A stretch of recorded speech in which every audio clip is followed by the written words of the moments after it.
For as long as we have looked up, we have yearned to see more clearly. From the first moment, a distant ancestor gazed into the glittering mystery of the night sky. Humanity has been on a quest not just to see the stars, but to understand them, to bridge the vast, silent gulf that separates our world from the cosmic ocean. This is the story of that quest, and of the incredible machine that became our eye on the universe. It is the story of the Hubble Space Telescope, but it is not a simple tale of engineering and science. It is a human drama, a saga of brilliant dreams nearly shattered by catastrophic failure, of ingenuity born from desperation, and of a relentless perseverance that ultimately transformed our vision of the cosmos and our place within it. We will journey back to the earliest conceptions of a telescope in space, a fantasy of astronomers long before the technology existed. We will walk through the halls of power where the project was fought for and funded, and stand in the clean rooms where its giant mirror was so painstakingly and yet so imperfectly crafted. We will feel the thrill of its launch and the crushing weight of disappointment when its first images returned, blurry and flawed. And we will soar alongside the astronauts who undertook one of the most daring repair missions in history to give Hubble its sight, a mission that turned a symbol of failure into one of humanity's most triumphant scientific achievements. This story belongs to all of us, a testament to what we can achieve when we refuse to stop reaching. And as this story unfolds, it would be wonderful to get a sense of where it's being heard. Please take a moment to write in the comments where you are listening from and what time it is for you. It's always fascinating to imagine this shared experience across the globe. And if you enjoy tales of exploration and discovery, be sure to subscribe to the channel so you won't miss out on future stories. Now, let us begin our journey, not with a launch into the heavens, but with an idea, a powerful, persistent dream that took root nearly a century ago. The story of the Hubble Space Telescope does not begin with the roar of a rocket, but in the quiet contemplation of a restless and turbulent sky. For all of human history, our view of the cosmos has been filtered, blurred, and censored by the very thing that gives us life, our atmosphere, this deep, shimmering ocean of air, 100-kilometer-thick blanket of nitrogen, oxygen, and water vapor, is a constant, shimmering, uncooperative lens between our eyes and the universe beyond. On the best of nights, from the highest and driest mountains, it causes the stars to twinkle, a phenomenon beloved by poets but cursed by astronomers. This twinkling, this scintillation is the signature of turbulence, of countless pockets of air at different temperatures and densities, each one bending and deflecting the pristine rays of starlight that have traveled unimpeded for millions or even billions of years, only to be distorted in the last fraction of a second before reaching a telescope's mirror. For astronomers, it was like trying to read a book from the bottom of a swimming pool. The atmosphere sets a fundamental limit on the sharpness of our vision, a cosmic cataract that no earthbound telescope, no matter how large, could ever fully overcome. But the blurring of light was only half the problem. This atmospheric blanket, so vital for our survival, is also a stubborn gatekeeper. It is transparent to the narrow sliver of the electromagnetic spectrum we call visible light, which is why our eyes evolved to see it. But the universe speaks in a multitude of voices, a full symphony of light, and our atmosphere renders us mostly deaf. It absorbs the high-energy ultraviolet radiation, a blessing for our skin, but a tragedy for those who wished to study the violent birth of massive, young stars. It soaks up most of the infrared light, the warm glow of cosmic dust, and the signature of stars forming deep within opaque nebulae. For the astronomers of the early 20th century, it was as if they were trying to appreciate a masterpiece of music, while only being able to hear the notes played by a single violin. The rest of the orchestra silenced, its melodies lost forever in the high atmosphere. The idea of escaping this terrestrial prison was not entirely new. It had flickered in the minds of early rocket pioneers, men like the German visionary Hermann Oberth, who, as far back as 1923, speculated in his writings about the possibility of launching a telescope into orbit. But these were dreams, footnotes in the grander vision of space travel. The science of rocketry was in its infancy, more a subject of theoretical mathematics and backyard experiments than a practical means of escaping Earth's gravity. The idea lacked a champion, a scientist who could articulate not just that it was a fanciful dream, but that it was a scientific necessity. That champion would emerge from the ashes of the Second World War. His name was Lyman Spitzer, Jr. Spitzer was not just an astronomer. He was a force of nature. A brilliant astrophysicist at Yale and later Princeton, he was a restless intellect, as comfortable calculating the physics of interstellar gas clouds as he was scaling a treacherous mountain peak, a dedicated mountaineer who saw no challenge as insurmountable. During the war, he had been diverted from the stars to the sea, leading a research group dedicated to the study of underwater sound, a critical contribution to the war effort.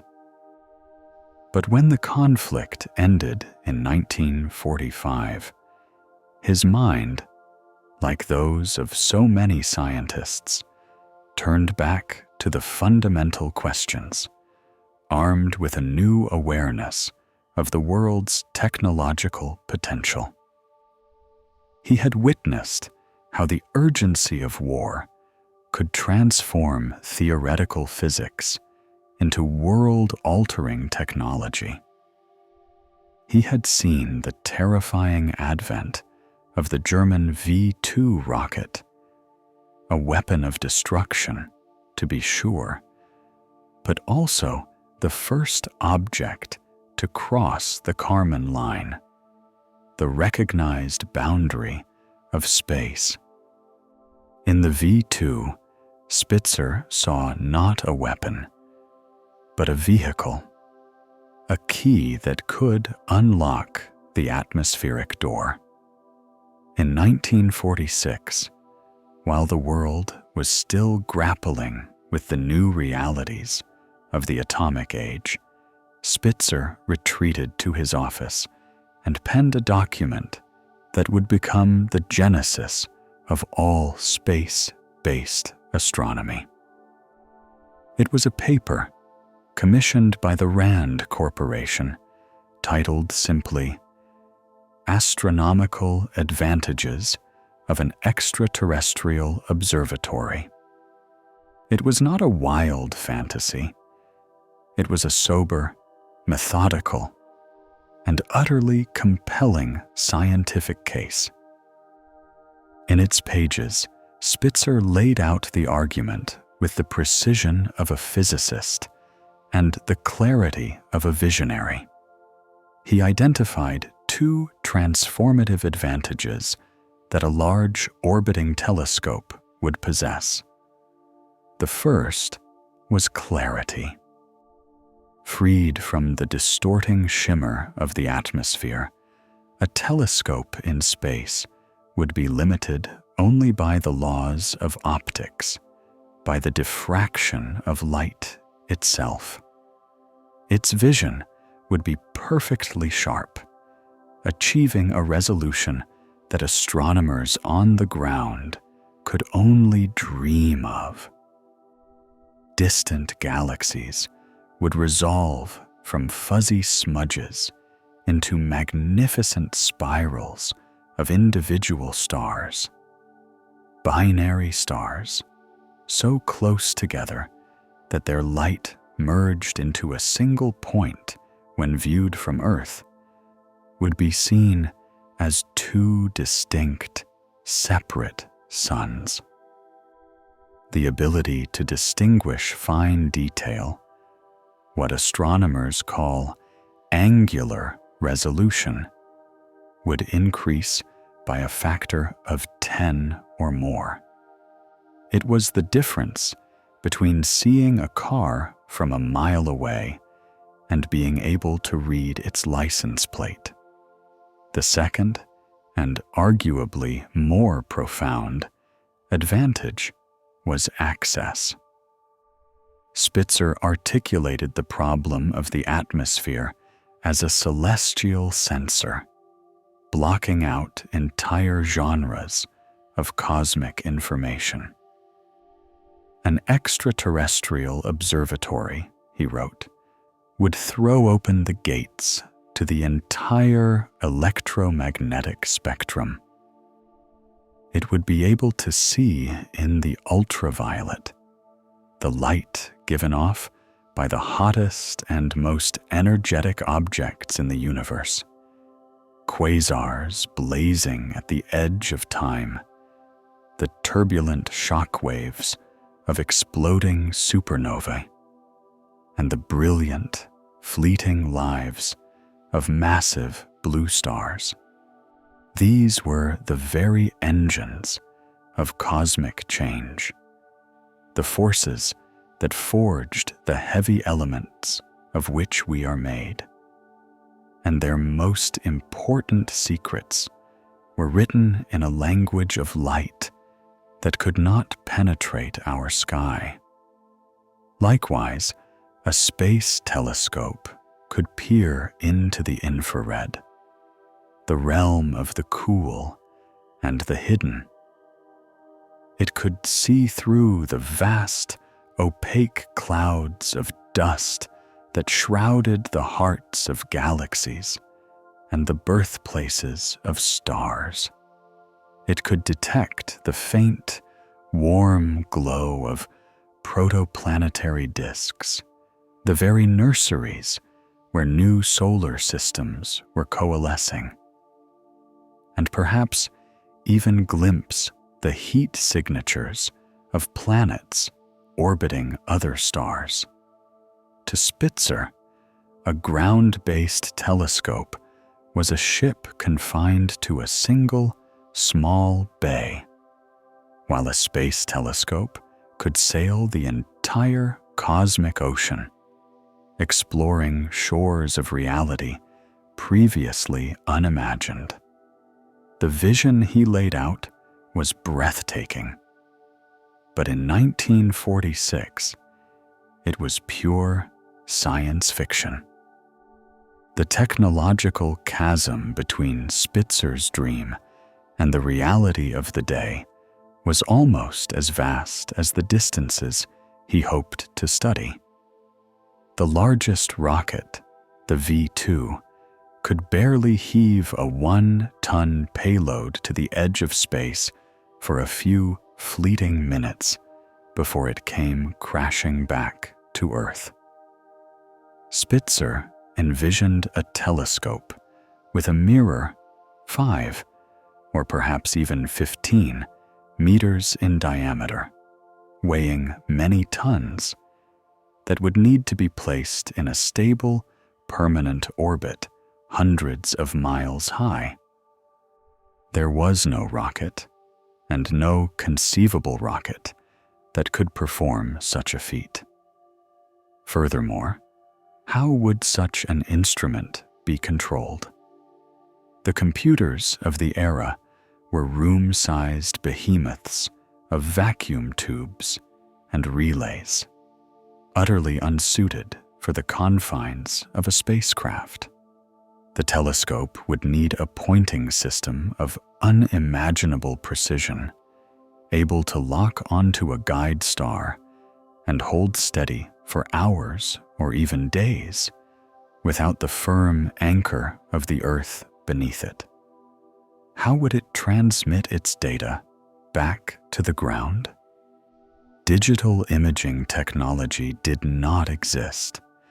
Astronomers still used glass photographic plates, a technology that would require a spacecraft to physically return its findings to Earth for development. And how could such a delicate, complex instrument, with a mirror polished to a precision of mere millionths of an inch, be made to survive the violent vibrations of a rocket launch and then function for years in the hostile environment of space, with its absolute vacuum, its unfiltered radiation, and its brutal, unending cycle of extreme heat and cold? The challenges were not just daunting, they were, by the standards of the day, impossible. Yet, the seed had been planted. Lyman Spitzer's 1946 paper became a sacred text for a new generation of astronomers. It was a clear, unassailable statement of scientific purpose, a North Star for the decades of work that would follow. Spitzer himself would dedicate the rest of his long and distinguished career to championing this vision.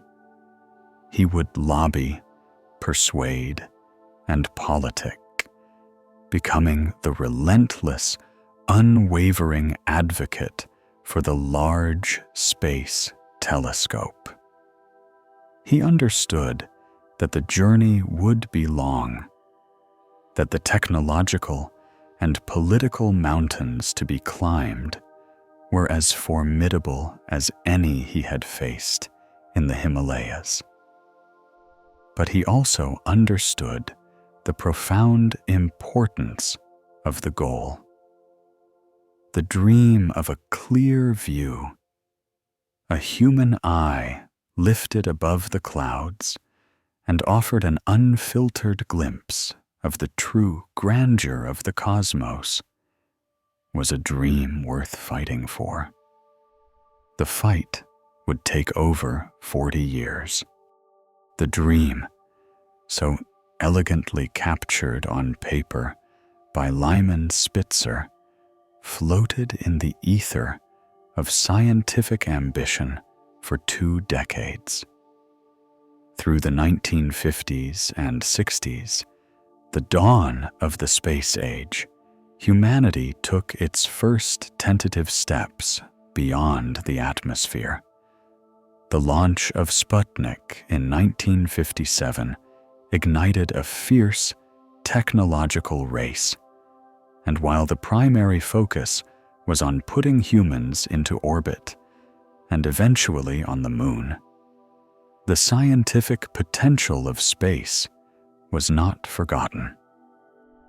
NASA, the newly formed American Space Agency, began its own series of smaller, pioneering space observatories.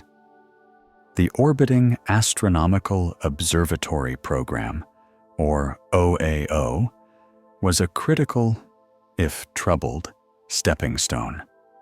The first OAO failed entirely, but its successor, OAO-2, launched in 1968, became the world's first successful space telescope. It was a modest instrument, but its ultraviolet observations gave astronomers a tantalizing taste of the universe Spitzer had promised. It proved the core concepts: that a telescope could be pointed with precision in the vacuum of space, that it could gather data, and that it could survive. But these were appetizers. The astronomical community craved the main course. They wanted the Large Space Telescope, or LST, as it was then known. A giant, versatile observatory that would be to the OAO program what a grand cathedral is to a village chapel. But their timing could not have been worse. By the early 1970s, the golden age of NASA's budget was over. The Apollo program, which had consumed as much as 4% of the entire federal budget at its peak, had achieved its goal. The iconic images of astronauts walking on the moon were a source of immense national pride, but they were also fantastically expensive. With the Vietnam War raging and pressing social and economic problems at home, the political appetite for grand, multi-billion-dollar science projects had evaporated. NASA's budget was slashed year after year. The agency was now fighting for its very survival. And into this climate of austerity, astronomers arrived with a proposal for the most expensive, complex, and ambitious scientific instrument ever conceived. They envisioned a 3-meter primary mirror, a school bus-sized satellite, and a price tag that soared towards $1 billion. The LST was not just a project, it was a flagship, intended to be the crown jewel of space science for a generation. Within NASA, it had a powerful and dedicated champion, a woman who would come to be known as the mother of Hubble. Nancy Grace Roman, NASA's first chief of astronomy, was a brilliant scientist and a formidable administrator. She saw the immense scientific promise of the LST and began the painstaking work of organizing committees, commissioning feasibility studies, and building a consensus within the disparate and often competitive factions of the astronomical world. But the real battle would have to be fought outside the halls of NASA. It would be fought in the corridors of power on Capitol Hill, and the astronomers were, at first, woefully unprepared. In 1974, NASA, feeling confident, put the LST forward in its budget request to Congress. The proposal was met with a wall of indifference and outright hostility. To the House Appropriations Committee, tasked with overseeing the nation's spending, it looked like a scientific fantasy with an astronomical price tag. In a political environment focused on earthly problems, a telescope to look at distant galaxies seemed like an unaffordable luxury, a project disconnected from the lives of ordinary citizens. The committee's response was brutal and unequivocal. They stripped every single dollar of funding for the Large Space Telescope from the budget. The dream was not just deferred, it was dead. For the astronomers who had spent years working on the concept, it was a devastating blow. It became clear that the scientific merits of the project, however obvious to them, were not self-evident to the people who wrote the checks. If the telescope was ever to fly, the scientists would have to become politicians.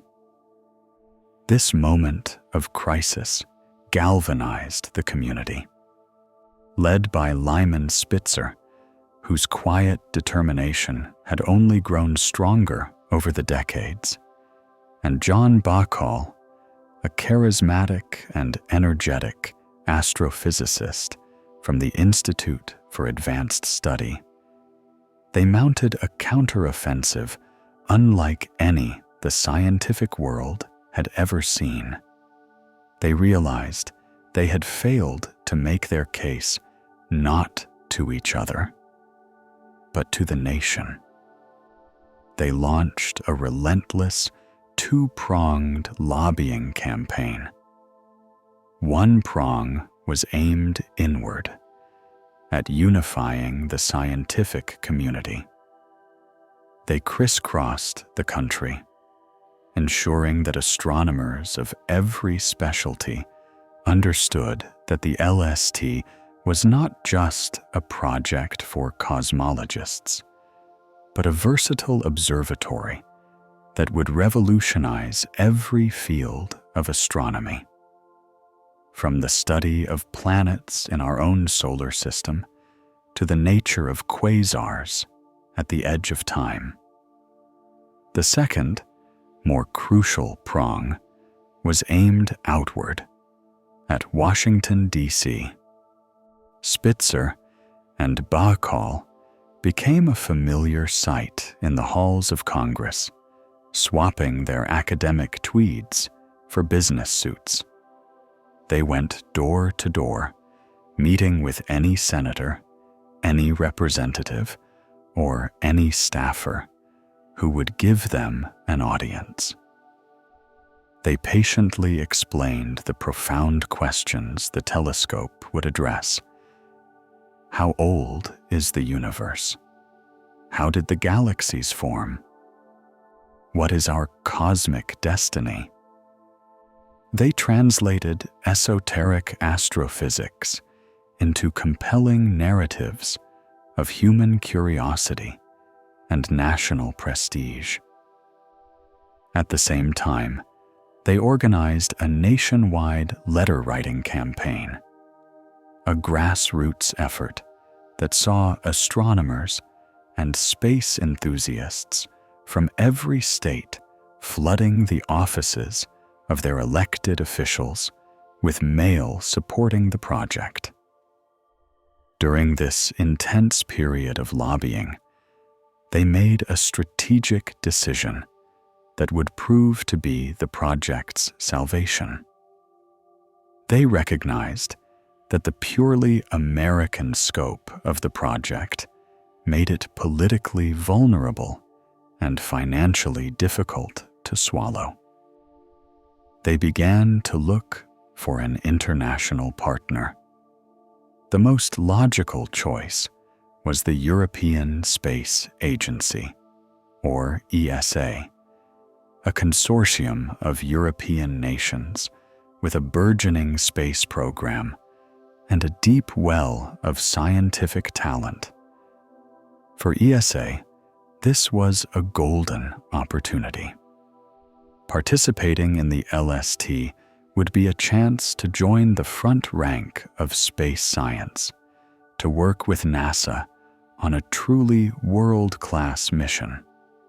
The negotiations were complex, but the resulting agreement was a masterpiece of scientific diplomacy.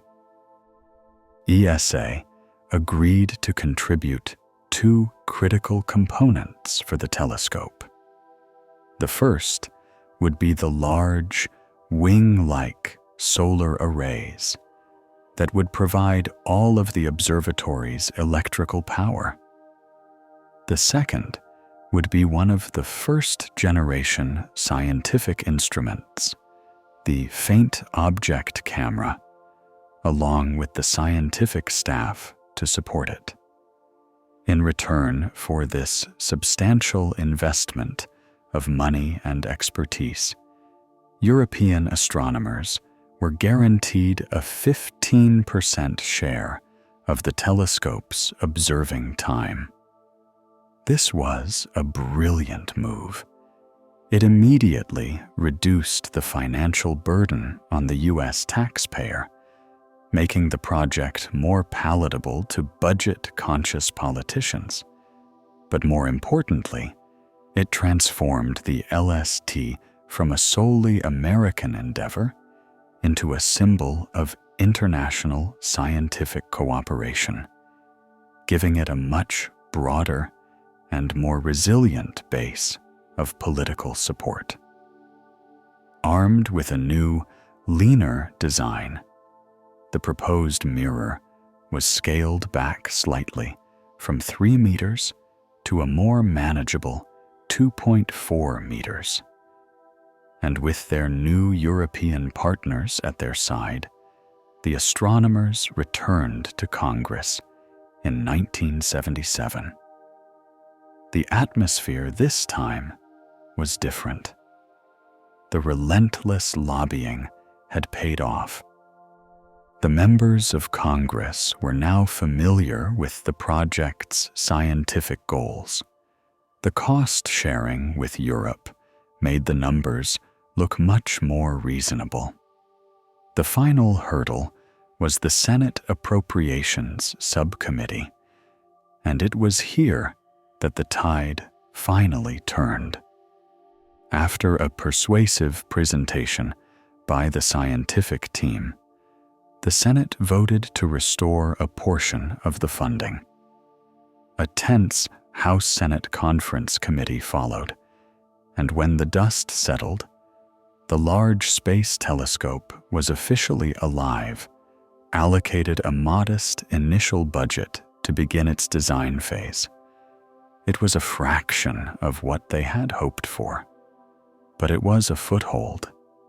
The dream, once pronounced dead, had been resurrected through an extraordinary campaign of political will and scientific passion. The project was real. It had funding, Now, it needed a name. In 1983, it was officially christened the Hubble Space Telescope. The name was a tribute to Edwin Hubble, the trailblazing American astronomer whose work in the 1920s had fundamentally rewritten our understanding of the universe. It was Hubble who, using the giant Hooker telescope on Mount Wilson, had proved that the fuzzy, spiral nebulae were not clouds of gas within our own Milky Way, but were in fact distant island universes, entire galaxies, each filled with billions of stars, just like our own. And it was Hubble who discovered that these galaxies were all rushing away from us, a key piece of evidence that the universe was expanding. The new telescope was designed to stand on the shoulders of this giant, to measure that expansion with unprecedented precision, to look deeper into the cosmos than Edwin Hubble could have ever imagined, and to answer the profound questions that his own discoveries had first raised. The political fight was over, but a new, even more daunting challenge was just beginning. The monumental task of actually building it. With the political battles won and the initial funding secured, the dream of the Large Space Telescope moved from the halls of Congress to the factory floors, clean rooms, and engineering bays of America and Europe. The abstract concepts of congressional testimony now had to be transformed into 2.5 million pounds of precision hardware, every component pushed to the absolute limit of what was technologically possible. This was the decade of forging, the 1980s, a time of immense challenge, innovation, and ultimately, a hidden, catastrophic flaw. The overall management of this colossal undertaking fell to NASA's Marshall Space Flight Center in Huntsville, Alabama, a place steeped in the legacy of grand ambition. This was the hallowed ground where Wernher von Braun and his team had designed the mighty Saturn V rocket that carried humanity to the moon. Marshall's engineers were masters of the monumental, accustomed to projects on a scale that defied imagination. They would oversee the vast and sprawling network of contractors and subcontractors, a symphony of thousands of engineers, scientists, and technicians, all working to bring the telescope to life. The prime contractor for the spacecraft itself, the vehicle that would house the precious optics and instruments, was Lockheed Missiles and Space Company in California. They were tasked with building the support systems module, the intricate metal skeleton and nervous system of the observatory. It contained the computers that would serve as Hubble's brain, the communications antennas that would be its voice, and the power systems that would be its heart, drawing life from two vast, wing-like solar arrays, a crucial contribution from the European Space Agency. Most critically, Lockheed was responsible for the pointing system, a technological marvel of gyroscopes and reaction wheels designed to aim the school bus-sized satellite at a celestial target and hold it so steady that it would not waver by more than the width of a human hair as seen from a mile away. But the soul of the machine, the very reason for its existence, was the optical telescope assembly. And its construction was awarded to the Perkin-Elmer Corporation in Danbury, Connecticut, a company renowned for its work on high-precision optics for military spy satellites. At the center of Perkin-Elmer's task was the single most important and demanding component of the entire project, the primary mirror. This was to be Hubble's great eye, a concave dish 2.4 meters, or nearly 8 feet, across. While not the largest telescope mirror in the world, it was designed to be the most perfect.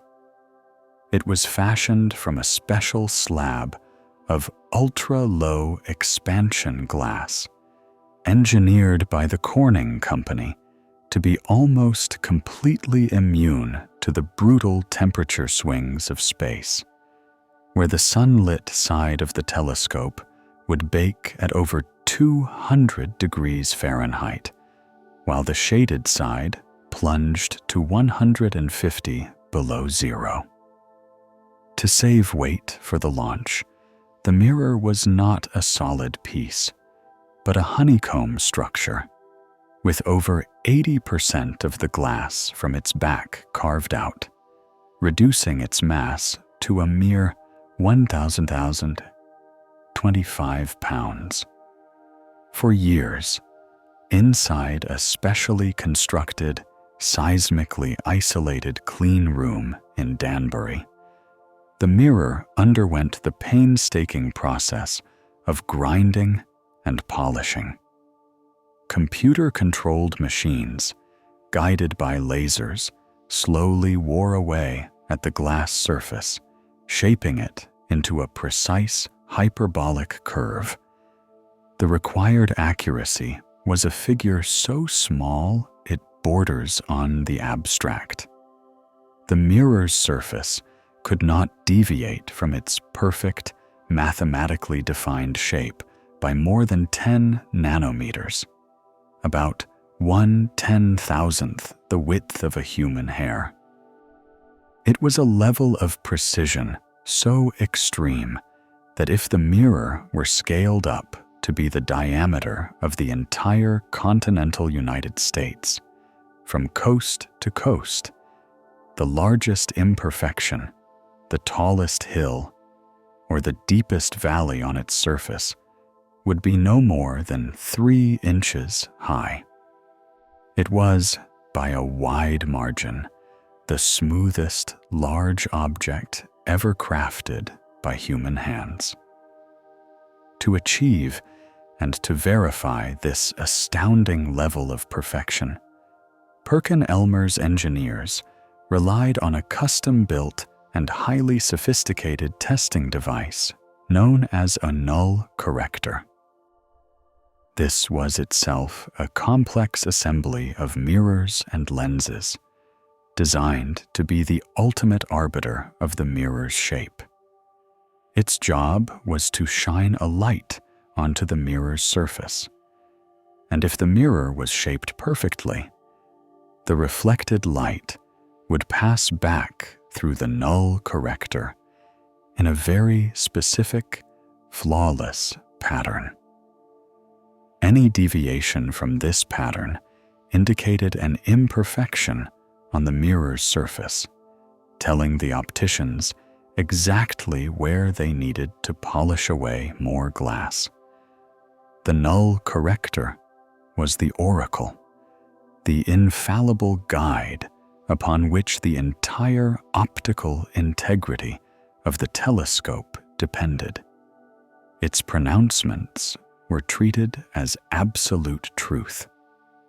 To the engineers at Perkin-Elmer, this device was the state of the art, a far more sophisticated system than the simpler, more conventional testing tools used by their rival, the Kodak Corporation, who had also bid for the mirror contract and lost.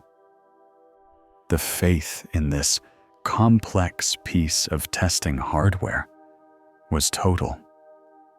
And so, for years, the polishing continued. A slow, meticulous dance between machine and glass, guided at every step by the unwavering judgment of the null corrector.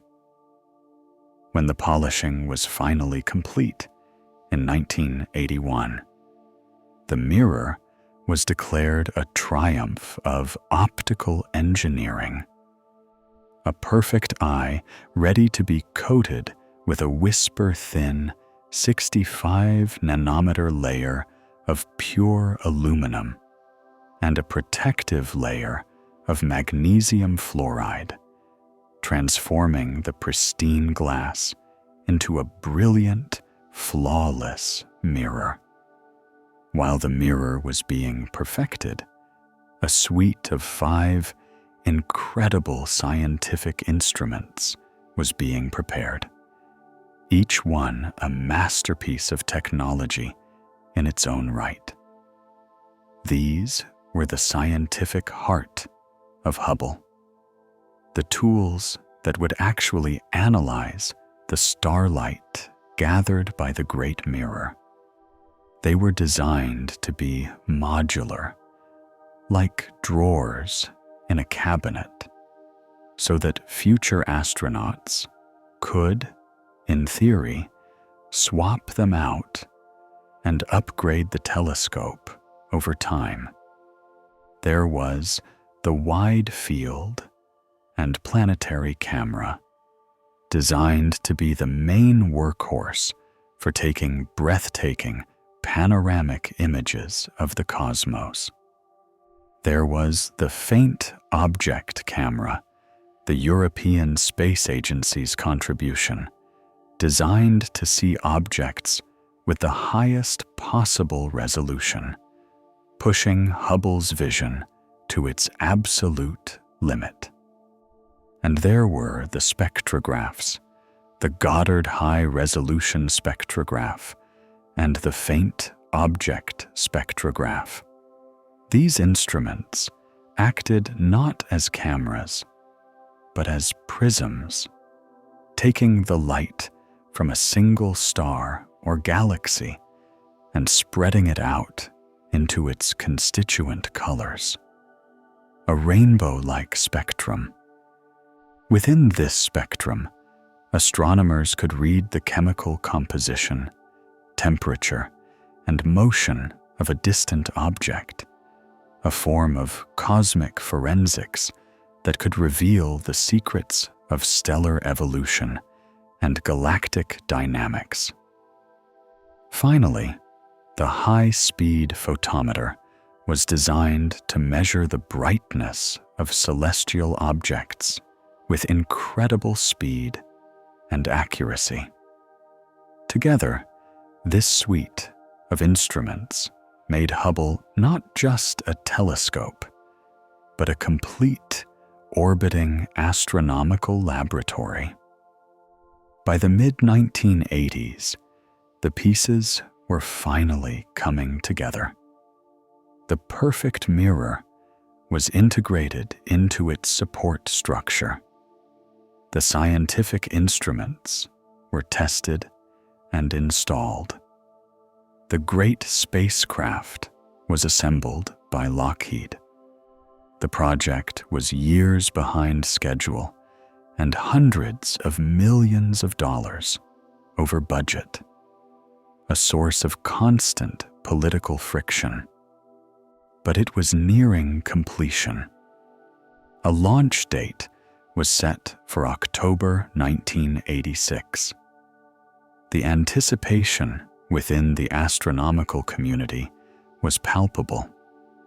After 4 decades of dreaming, lobbying, and building, they were on the cusp of a revolution.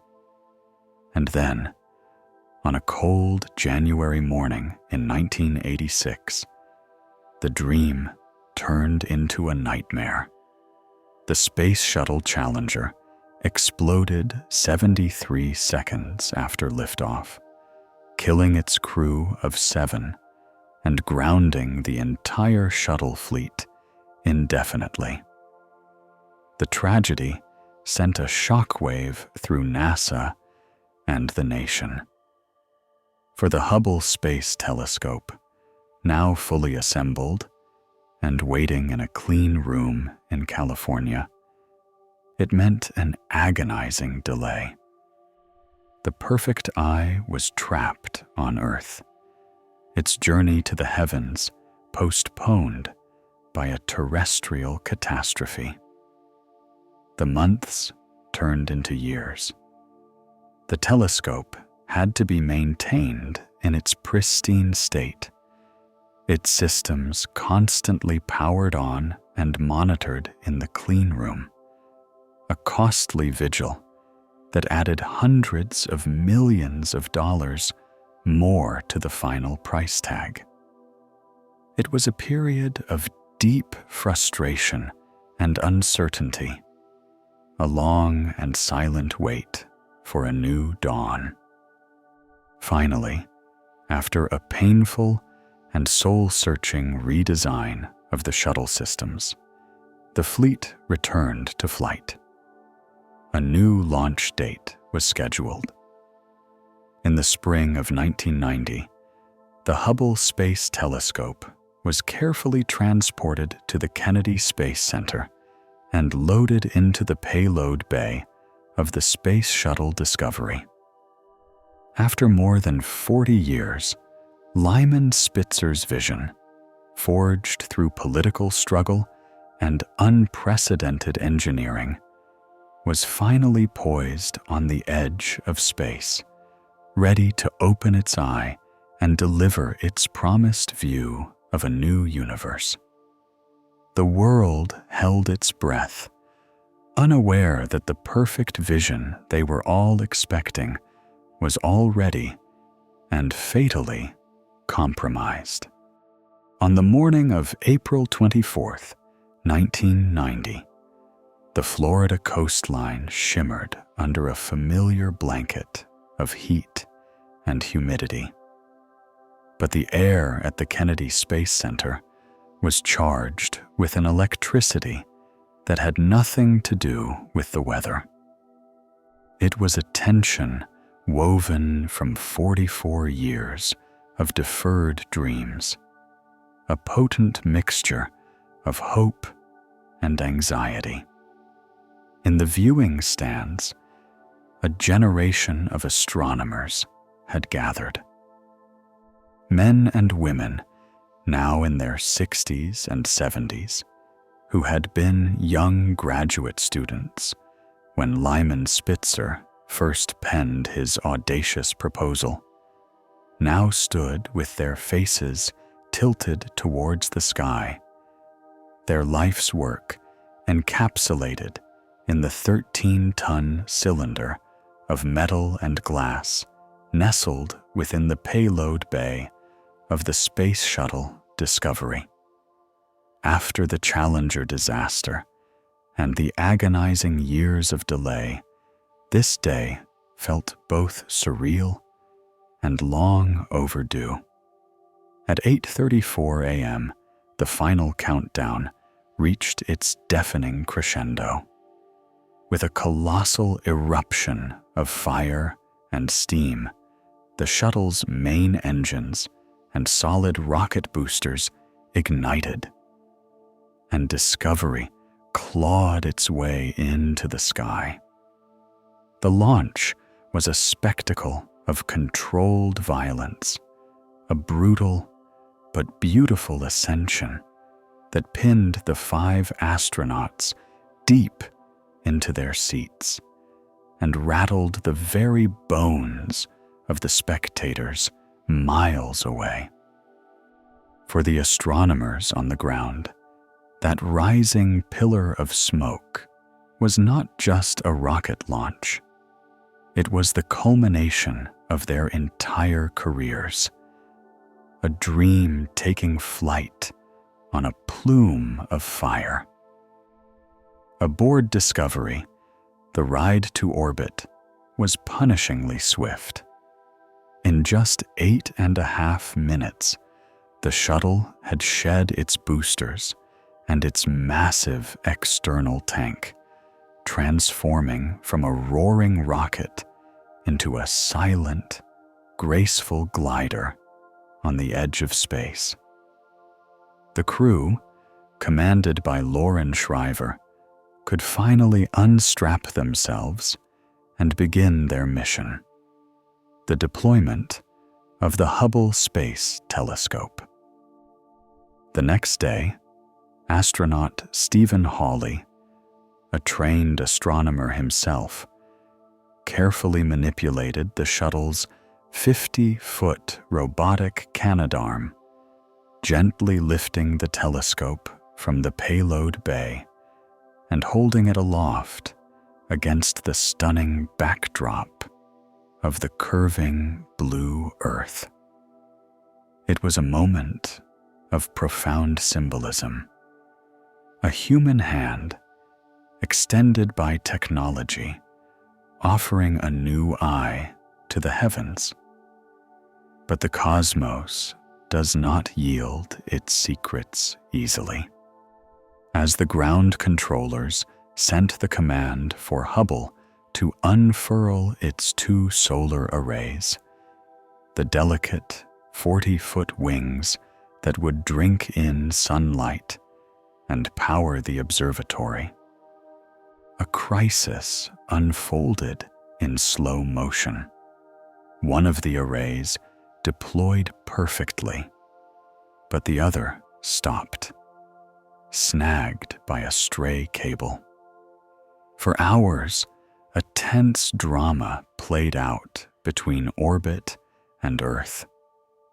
Engineers scrambled, running simulations and diagnostics, while the crew prepared for a risky, unscheduled spacewalk to free the panel by hand.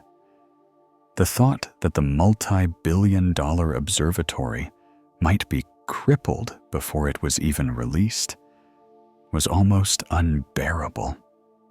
Finally, after cycling the deployment motors again and again, the panel shuddered, broke free, and slowly stretched to its full length.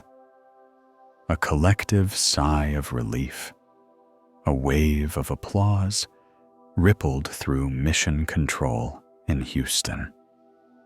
With its power source secure, the great machine was released from the arm's grasp, a gleaming, man-made star drifting away from Discovery, alone in the vast, silent theater of space. On the ground, at the newly established Space Telescope Science Institute, or STSSEI, on the campus of Johns Hopkins University in Baltimore, the real work was just beginning. This was the nerve center for Hubble, the place where astronomers would send their requests and where the telescope's data would stream down from orbit to be translated into images and spectra. The first few weeks were a period of checkout and commissioning. The telescope needed to acclimate to its new environment. Its systems had to be painstakingly activated and tested, and most importantly, its optics needed to be focused. This was the moment they had all been waiting for. The first light. On May 20th, 1990, the telescope was pointed at an open star cluster in the constellation Carina, known as HD 96755. The command was sent for the wide field and planetary camera to take a 30-second exposure. The digital data, a stream of ones and zeros, flowed from the orbiting telescope to a tracking satellite, then down to a receiving station on Earth, and finally to the screens at STSCI. The astronomers, project managers, and engineers huddled together, their anticipation so thick it felt like a physical presence.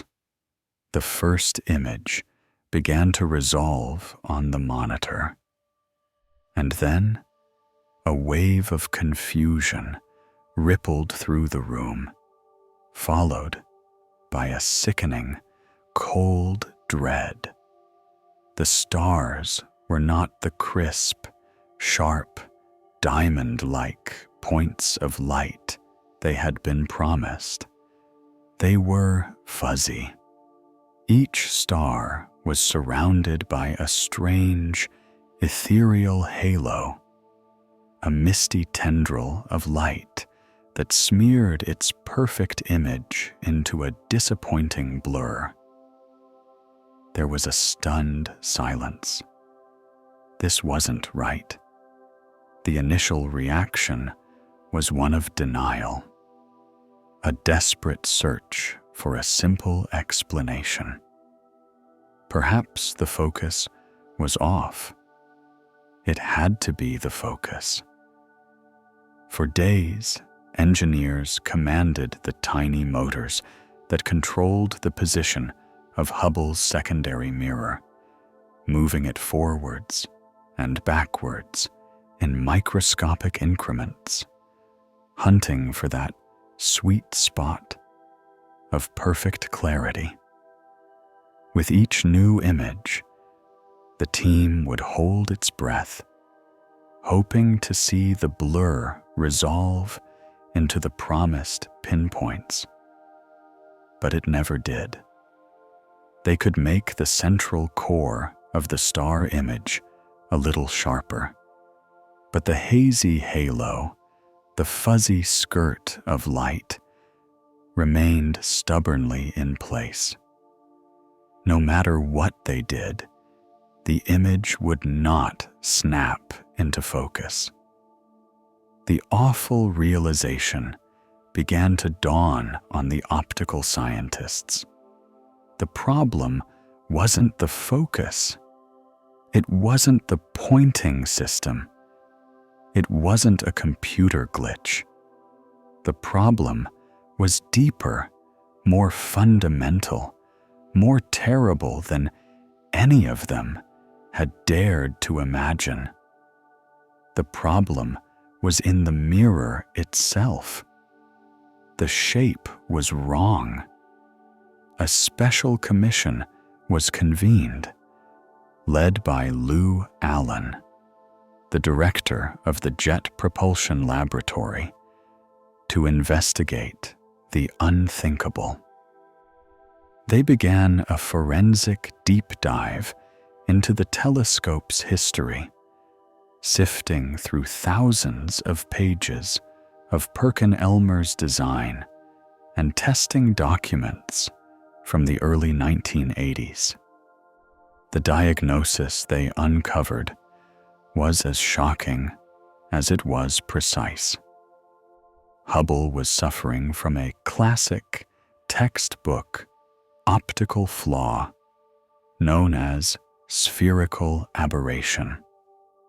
In simple terms, the magnificent 2.4-meter mirror, polished with such fanatical care, had been ground to the wrong shape. The curve of the mirror was too flat at its edges. As a result, light rays hitting the outer portion of the mirror were being focused to a different point in space than the light rays hitting the center. It was like a camera lens with a permanent, uncorrectable manufacturing defect. The mirror that was supposed to be the most perfect ever created was, in fact, a spectacularly expensive, exquisitely polished failure. The source of this catastrophic error was traced back to that single, all-important testing device, the null corrector. The investigators discovered that during its assembly, a tiny fleck of paint had caused a lens within the device to be spaced incorrectly by just 1.3 millimeters, a gap no thicker than a few business cards. This minuscule, almost trivial, mechanical error had fooled the device into thinking the mirror was perfect, when, in fact, it was guiding the opticians to grind it into a precisely, consistently, and fatally flawed shape. To make matters worse, the investigation revealed that simpler, cruder tests performed during the polishing process had actually shown signs of a problem. But their results were dismissed because they contradicted the pronouncements of the supposedly more sophisticated and infallible null corrector. The project's faith in its own cutting-edge technology had been its undoing. The news, when it became public, was a cataclysm. NASA, still trying to rebuild its reputation after the Challenger disaster, was plunged into a new crisis of confidence. The Hubble Space Telescope, once a symbol of American ingenuity and scientific ambition, became a national joke, a punchline for late-night comedians.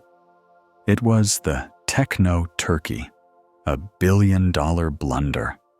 Time magazine ran a cover story calling it the Galileo of goof. For the astronomers who had devoted their lives to the project, the public ridicule was salt in a deep and painful wound. They had promised the world a new view of the universe, and instead, they had delivered a blurry mockery. The dream had become a public humiliation. While Hubble was not completely blind, it could still perform valuable science, especially in ultraviolet light, which was invisible from the ground. Its primary purpose, its great promise of unparalleled sharpness, had been stolen away by a flake of paint and an unshakable confidence in a flawed machine. The clear, crystalline view of the cosmos that Lyman Spitzer had envisioned nearly half a century earlier was lost, blurred by a mistake measured in millimeters, a human error that had somehow followed them all the way into the pristine vacuum of space. The greatest observatory ever built was a cripple, and nobody knew if it could ever be healed. In the months that followed the diagnosis, a pall of despair settled over the astronomical community. The Hubble Space Telescope, their great hope, was now an orbiting pariah, a symbol of spectacular failure. At the Space Telescope, Science Institute, scientists, a resourceful and resilient group, refused to surrender completely. They developed sophisticated computer techniques, a process called deconvolution, to digitally sharpen the blurry images. It was a painstaking, processor-intensive workaround that could recover some of the lost detail, but it was a poor substitute for the real thing. It was like trying to restore a water-damaged masterpiece with a digital paintbrush. You could approximate the original intent, but the artist's true, crisp brushstrokes were lost forever. The telescope, while not blind, was profoundly hobbled, its magnificent potential locked away behind a flawed optical prescription. The public ridicule continued, but within NASA, a different mood was taking hold. The initial shock and humiliation were slowly being replaced by a fierce, steely resolve. This could not be the final chapter of the story. They had to find a fix. Fortunately, amidst the cascade of design errors and oversight, the project had one incredible, almost prescient, saving grace. From its earliest conception, Hubble was designed to be serviced. The engineers of the 1970s, looking ahead, had envisioned a future where astronauts in the new space shuttle could visit the observatory in orbit to replace aging parts, and crucially, to upgrade its scientific instruments with newer, more advanced technology as it became available. The entire back end of the telescope was a modular system of bays and drawers, with instruments held in place by simple, large-headed bolts that could be turned by an astronaut in a bulky, pressurized glove. This principle of in-orbit serviceability, once a selling point for the telescope's long-term value, now became the single, flickering thread of hope. The original plan was to service Hubble every few years to keep it scientifically relevant. Now, that plan had become an emergency rescue mission, a desperate attempt to perform open-heart surgery on a patient orbiting the Earth at 17,000 miles per hour. The challenge was unlike any NASA had ever faced. They couldn't simply bring the telescope back to Earth. It was far too delicate and not designed to survive a re-entry. They couldn't replace the giant primary mirror in space. That was a task of impossible complexity. The flaw was permanent, baked into the very glass of Hubble's eye. The problem required a solution of breathtaking ingenuity. If you couldn't fix the mirror itself, could you correct the light after? It left the mirror, but before it reached the instruments. It was the same principle your local optometrist uses every day. If your eye's lens focuses light imperfectly, you don't operate on the eye. You put a pair of corrective lenses in front of it. The Hubble Space Telescope needed eyeglasses. The concept was simple to state, but fiendishly difficult to execute. A team of NASA's best optical scientists and engineers, led by the charismatic and brilliant manager, James Crocker, began a frantic series of brainstorming sessions at the Goddard Space Flight Center. They devised a plan centered on a new device, a telephone booth-sized instrument that would be inserted into the telescope during a service mission. Its official name was the Corrective Optics Space Telescope Axial Replacement, but everyone soon came to know it by its far more hopeful acronym, COSTAR. COSTAR was a masterpiece of mechanical and optical wizardry. It contained a series of 10 small, coin-sized mirrors, each mounted on a tiny, computer-controlled robotic arm. After being installed in the telescope, these arms would slowly swing out, placing the tiny mirrors directly into the path of the light beam coming from the main mirror. Each of these tiny mirrors was a marvel of optical science, polished to a shape that was the precise inverse of the flaw in Hubble's primary mirror.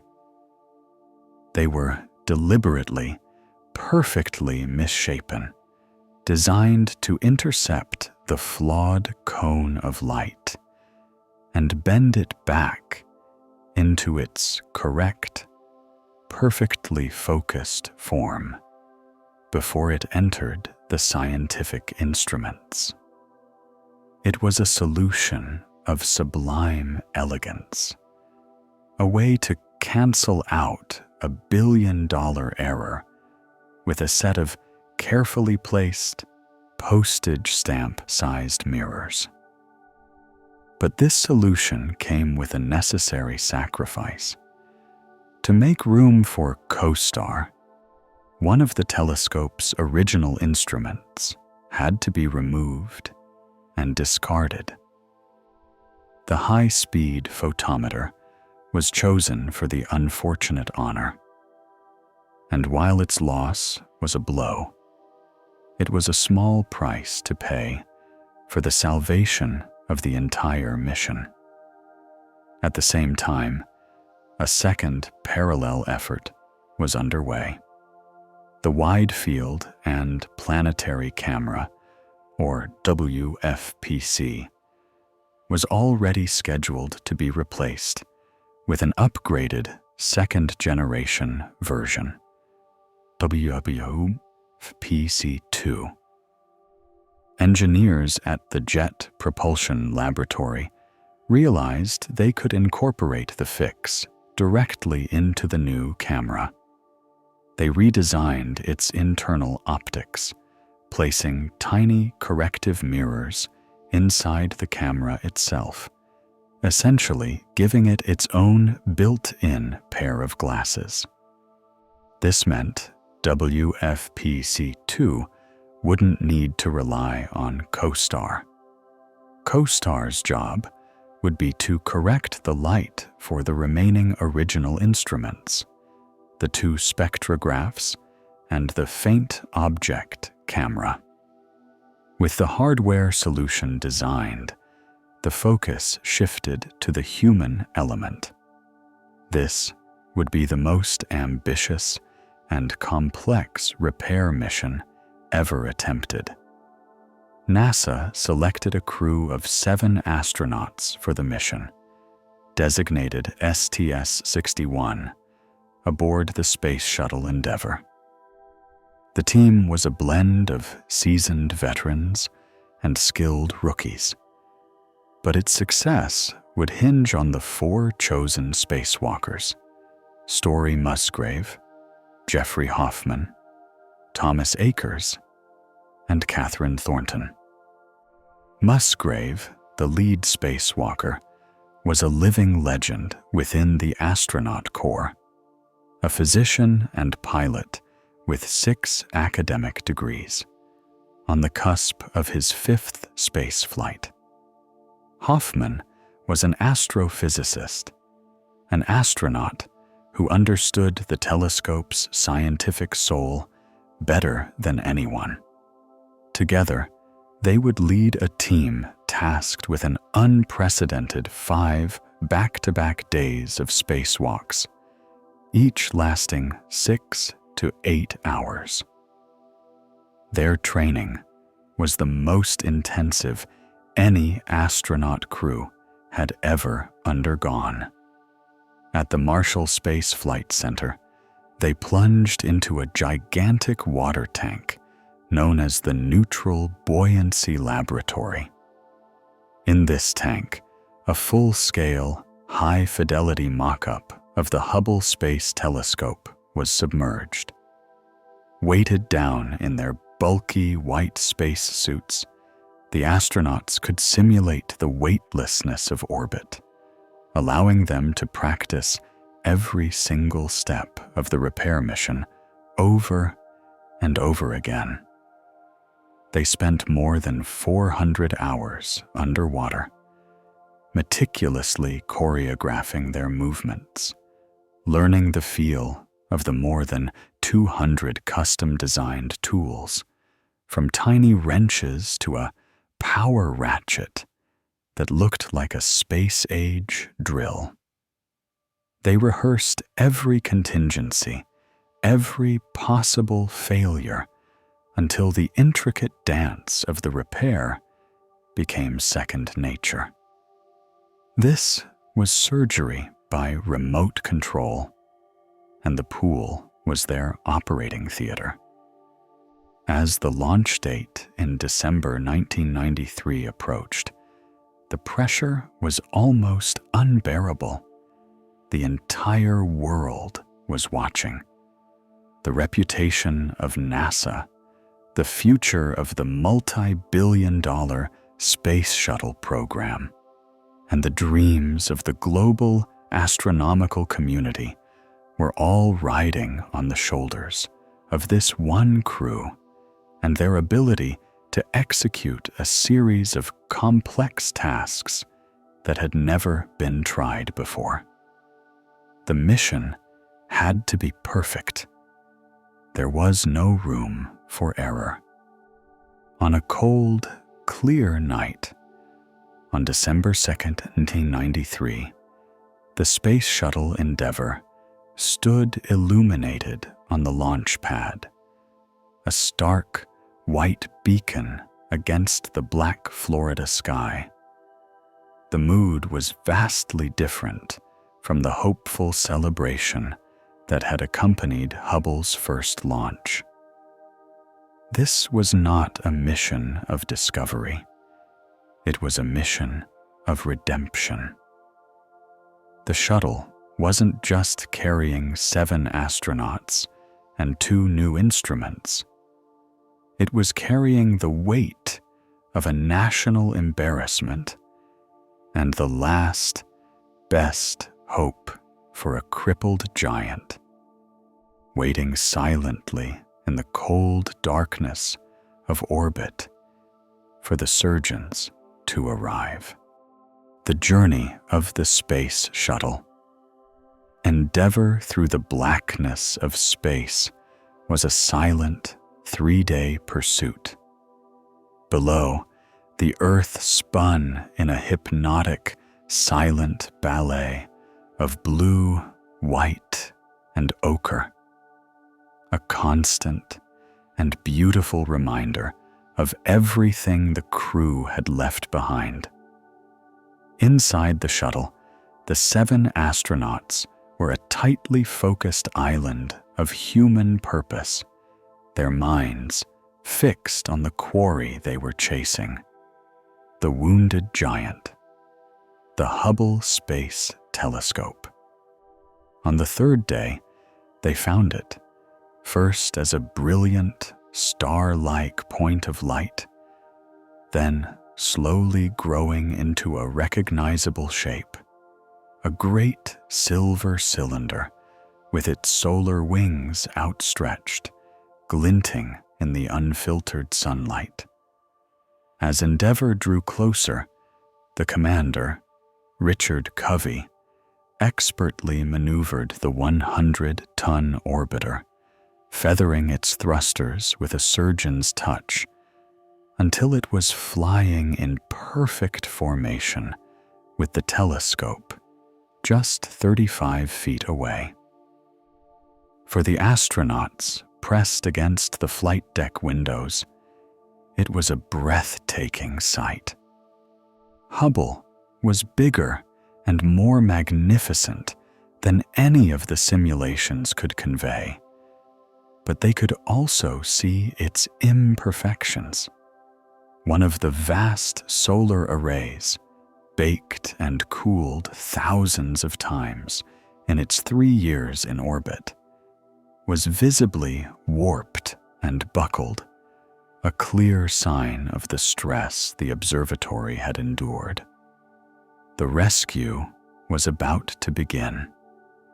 Swiss astronaut Claude Nicollier, with a precision honed through years of training, extended the shuttle's robotic arm, the Canadarm, and with a movement of almost sublime gentleness, snared a grappling fixture on the side of the telescope. A quiet "capture confirmed" echoed through the cabin and in mission control, but the understated words belied the magnitude of the moment. The crippled giant was in their hands. With Hubble securely berthed in the shuttle's payload bay, the real work could begin. This was the moment for which Story Musgrave and Jeffrey Hoffman had trained for more than a year. As the air was pumped from the shuttle's airlock, they began to breathe pure oxygen, purging the nitrogen from their blood to prevent the bends. Then, clad in their bulky, life-sustaining spacesuits, they opened the outer hatch and stepped out into the void. The world that greeted them was one of savage and beautiful extremes. In the sunlight, the telescope was a blinding, brilliant white. In the shadows, it was an absolute, impenetrable black. Below them, the earth wheeled by, a silent, majestic spectator to their labors. Their first task was one of the most physically demanding: replacing the telescope's gyroscopes, the spinning, top-like devices that allowed it to point with such accuracy. 2 of the 6 had failed, and a third was showing signs of trouble. Accessing them meant opening a large equipment bay door, a task that proved immediately and terrifyingly difficult.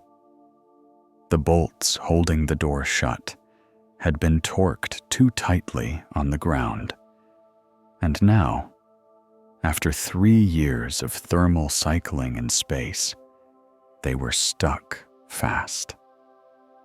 For long, agonizing minutes, Hoffman and Musgrave strained against them with their power tools, their bodies anchored only by foot restraints. In the vacuum of space, every action has an equal and opposite reaction.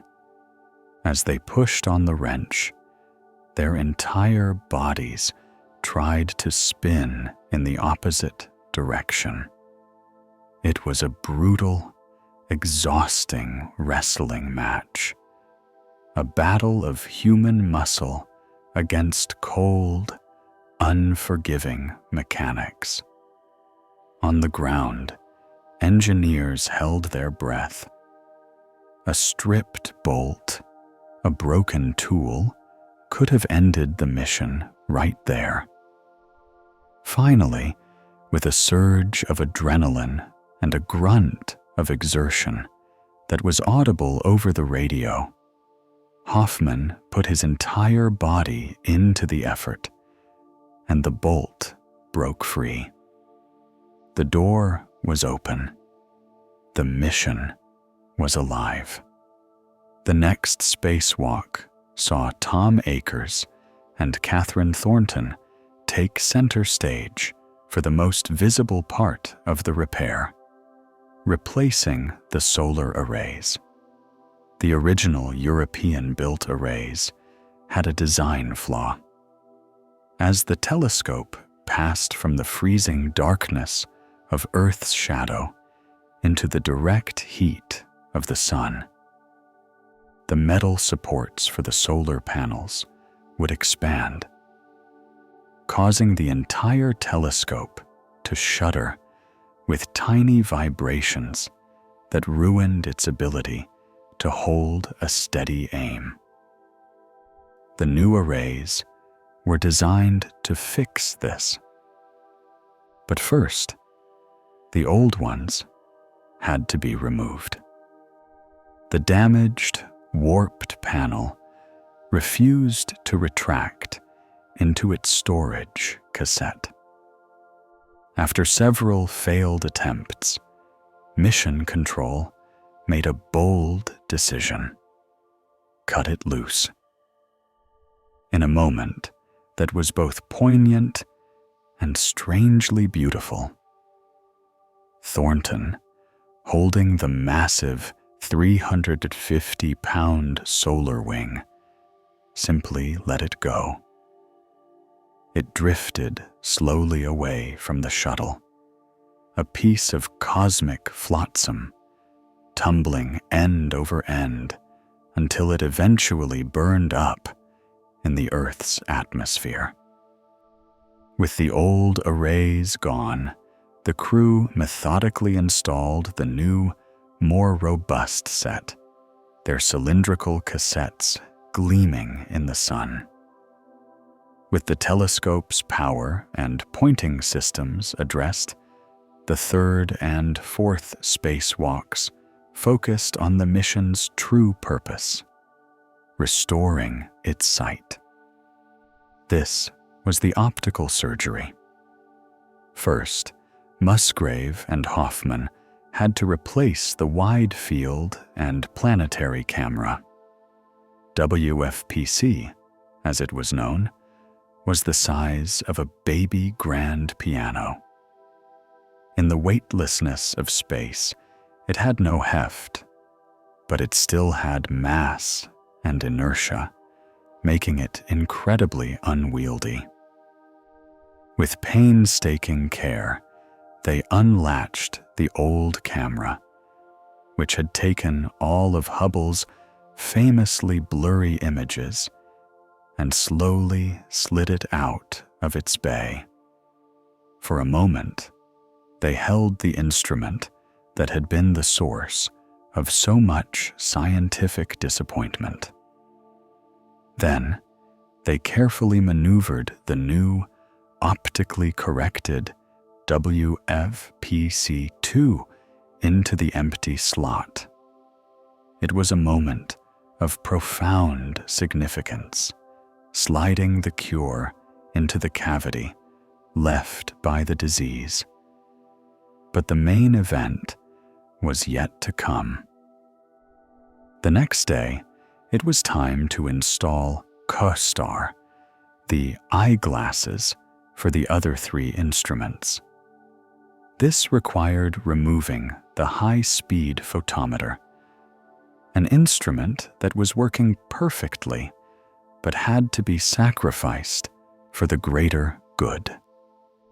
Once it was out, they prepared to insert the CoStar package. This was the most delicate phase of the entire mission. The corrective optics package had to slide into a narrow bay on guide rails, just fractions of an inch wide. With Musgrave positioned at the base of the instrument and Hoffman guiding it from above, they began the slow, nerve-wracking process of pushing the telephone booth-sized instrument into the telescope's body. At one point, it snagged. It wouldn't go in. On the ground, hearts pounded. Had they come all this way only to be defeated by a millimeter of misalignment? Hoffman, with the gentle touch of a surgeon, backed it out slightly, realigned it, and tried again. This time, it slid home, latching into place with a satisfying clunk that was felt more than heard. Co-star was in. The eyeglasses were in place. A fifth and final spacewalk was added to tie up loose ends and install some upgraded electronics. By the time Akers and Thornton returned to the airlock for the last time, the crew had spent a record-breaking 35 hours working outside in the vacuum of space. They were exhausted, but triumphant.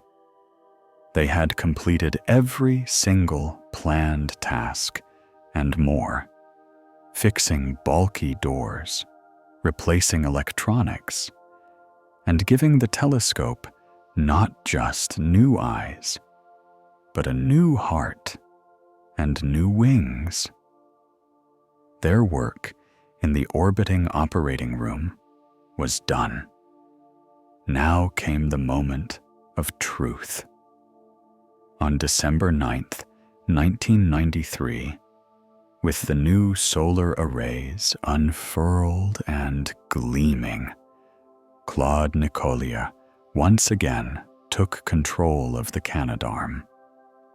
He lifted the refurbished telescope out of the payload bay, holding it aloft one last time as if presenting a newborn child to the world.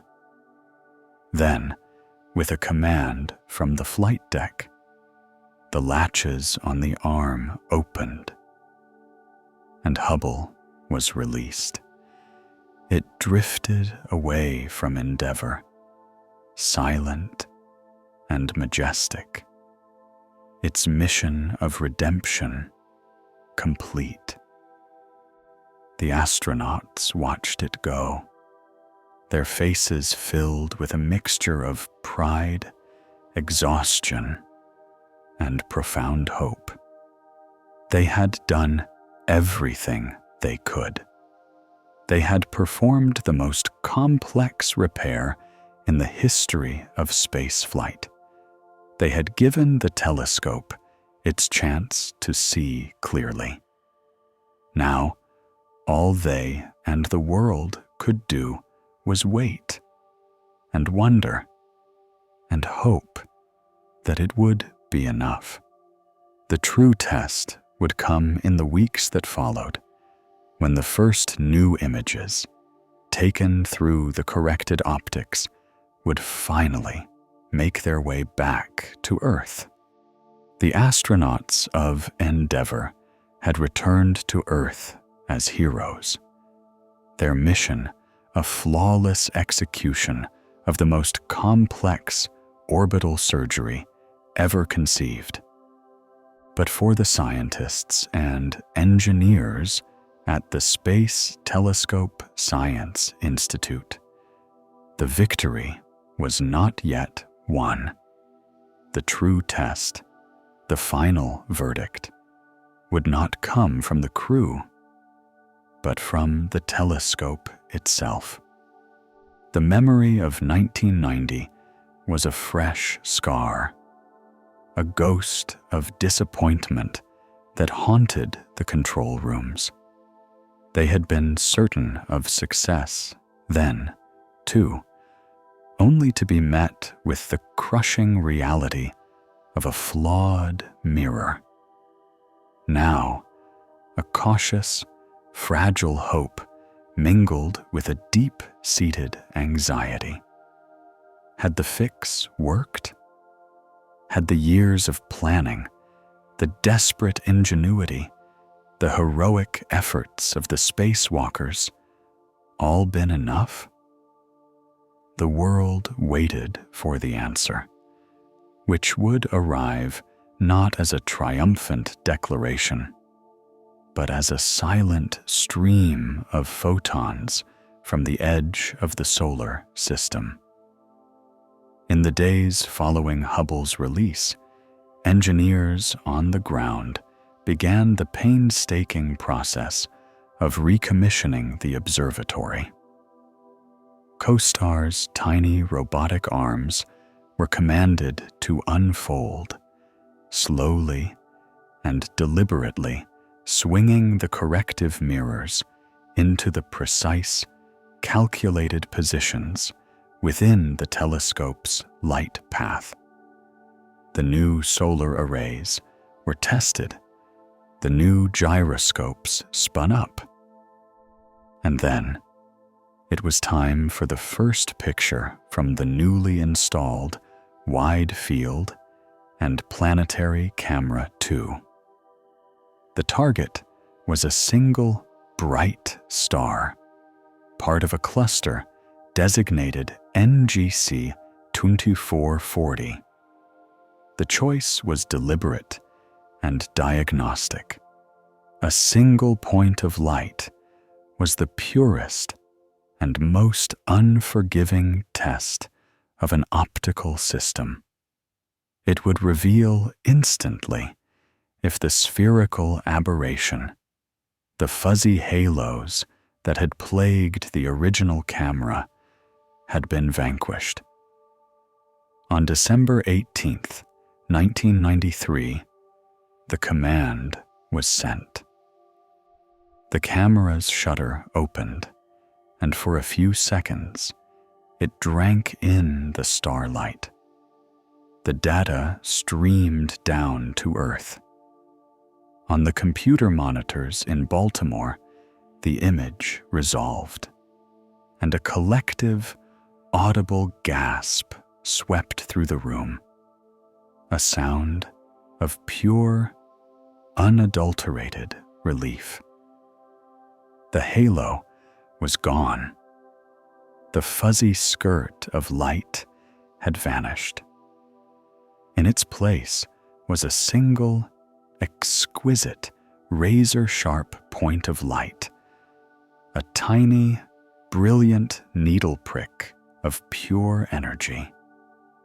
The light, which for 3 years had been smeared across a dozen pixels, was now concentrated into a single, perfect point. The eyeglasses worked. The success was intoxicating, but the true scientific demonstration came a few days later. Astronomers turned Hubble towards a magnificent, face-on spiral galaxy in the constellation Virgo, known as Messier 100, or M100. It was a galaxy they had observed before with the original Flawed camera. The old image was a ghostly smudge, its spiral arms indistinct, its starry core a blurry glow. It was a pale, disappointing shadow of a galaxy. Now, with WFPC2, they took a new portrait. When the new image of M100 appeared on the screens on New Year's Eve 1993, the room erupted in cheers. The difference was not just dramatic, it was miraculous. The blurry ghost had been transformed into a glittering, cosmic tapestry. The spiral arms, once smeared and indistinct, were now resolved into breathtaking lanes of dust and gas, peppered with the brilliant blue light of hot young star clusters. Most importantly, individual stars were clearly visible, scattered like diamond dust across the vast canvas of the galaxy. Among them were the very stars Hubble was built to find: Cepheid variables, a special class of pulsating star whose rhythm of brightening and dimming allows astronomers to calculate their true distance with incredible precision.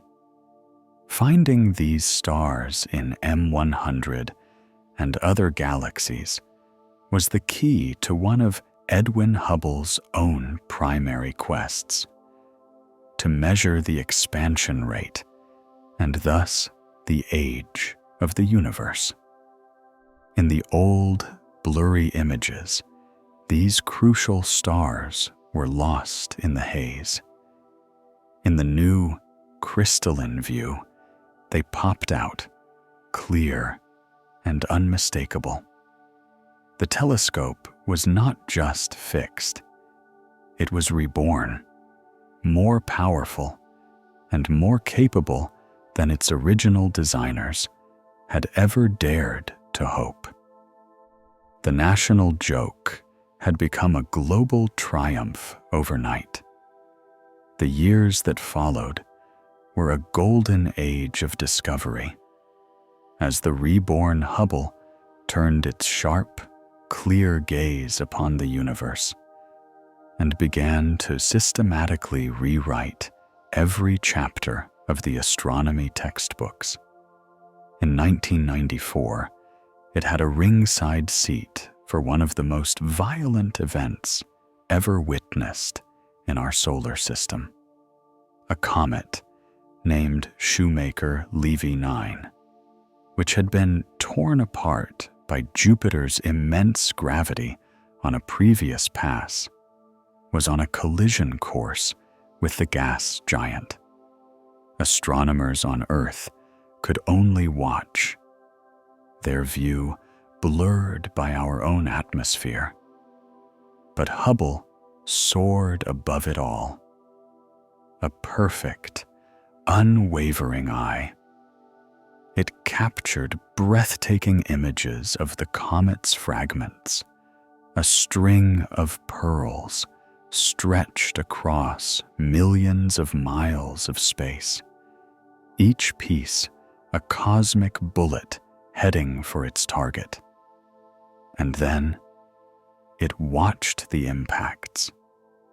As each fragment plunged into Jupiter's dense atmosphere, it exploded with the force of millions of hydrogen bombs, dredging up material from deep within the planet's interior and leaving behind dark, Earth-sized bruises on its swirling cloud tops. For the first time, humanity witnessed, in stark and stunning detail, the raw power of a cosmic collision, a vivid and sobering reminder that our solar system was not a static, clockwork mechanism, but a dynamic and sometimes violent place. A year later, in 1995, Hubble produced an image that would transcend science and become a global cultural icon.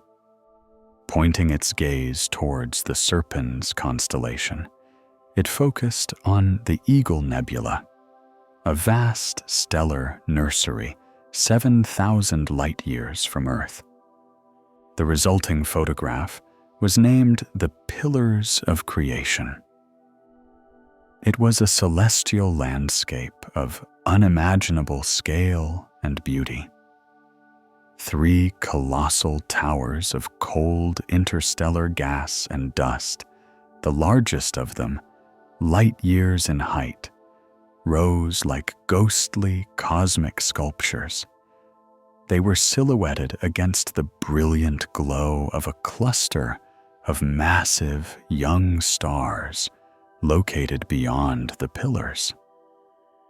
The intense ultraviolet radiation from these stars was slowly boiling away the columns of gas in a process called photoevaporation, sculpting them into the eerie shapes Hubble's camera captured. But the most incredible detail was what was happening inside the pillars themselves. Embedded within the dense tips of the columns were the faint, telltale signs of newborn stars, stellar embryos coalescing out of the gas, just beginning to ignite their nuclear fires. The image was a snapshot of cosmic genesis, a direct view into the very crucible of creation. It was a masterpiece of cosmic art that revealed the universe to be a place of both awesome, destructive power and delicate, ongoing creation. Yet, Hubble's most profound early contribution was still to come. The director of the Space Telescope Science Institute, Robert Williams, proposed a radical and audacious gamble.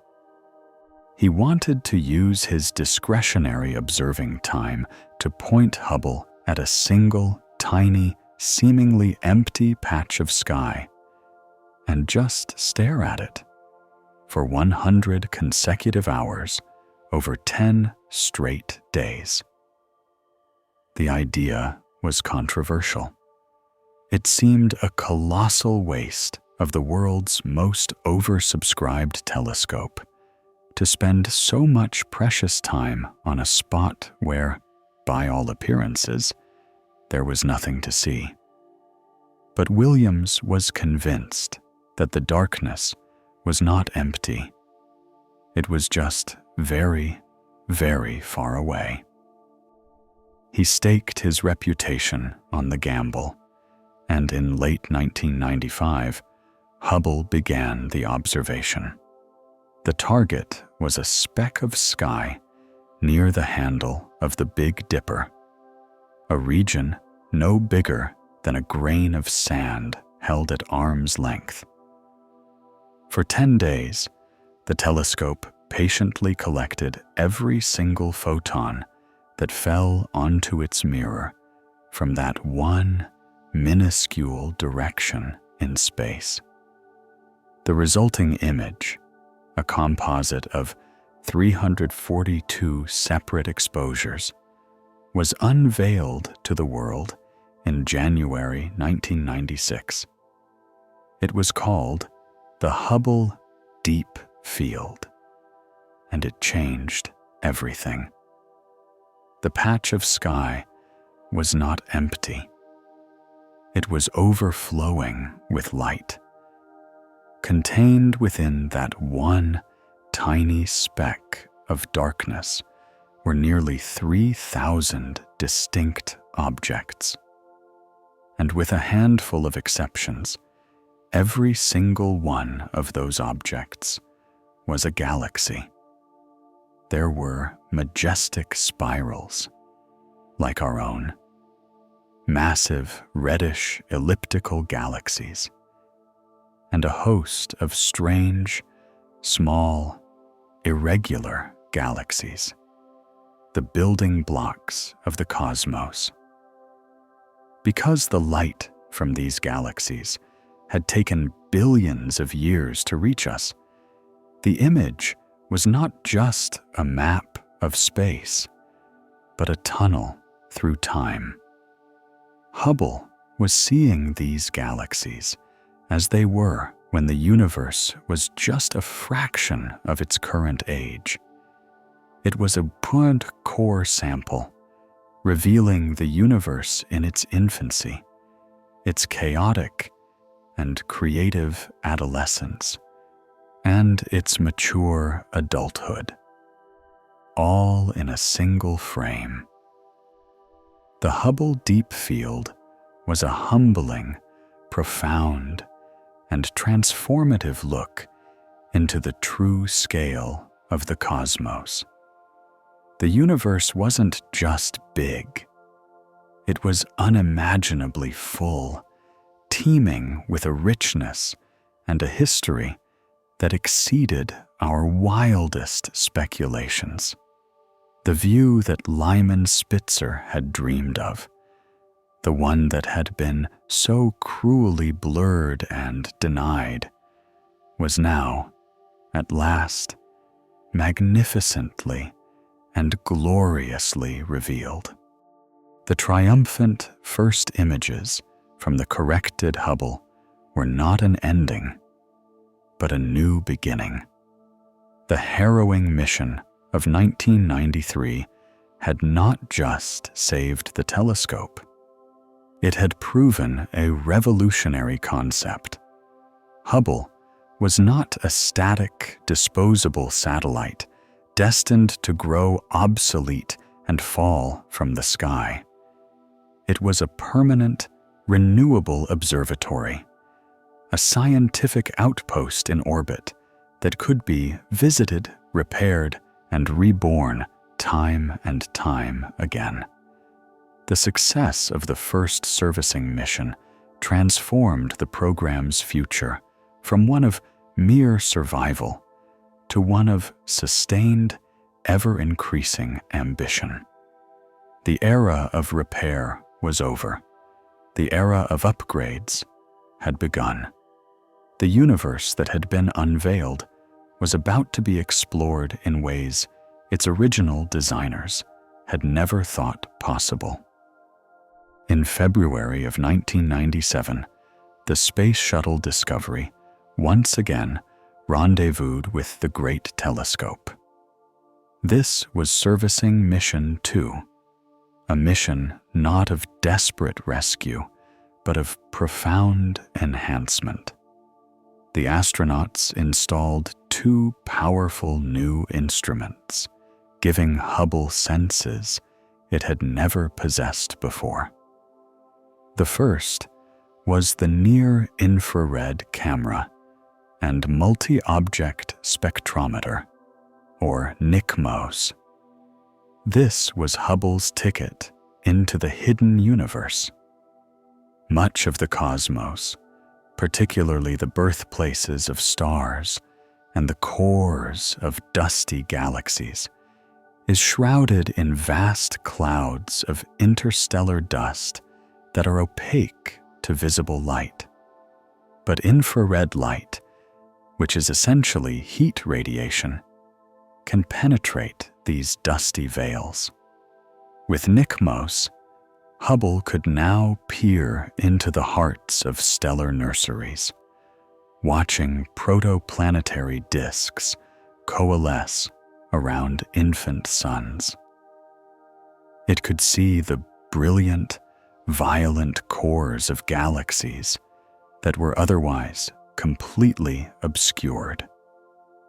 It was like giving a firefighter a thermal camera to see through smoke. The second new instrument was the Space Telescope Imaging Spectrograph, or STIS. This was not just a camera, but a cosmic detective kit. STIS could dissect the light from celestial objects with unparalleled precision, spreading it into a high-resolution spectrum that revealed not just the chemical makeup of a star or galaxy, but its motion. By measuring the subtle Doppler shift in the light, the same effect that changes the pitch of a passing siren, STIS could create detailed maps of motion within distant objects, a capability that would soon be turned toward one of the universe's most enigmatic and terrifying creations.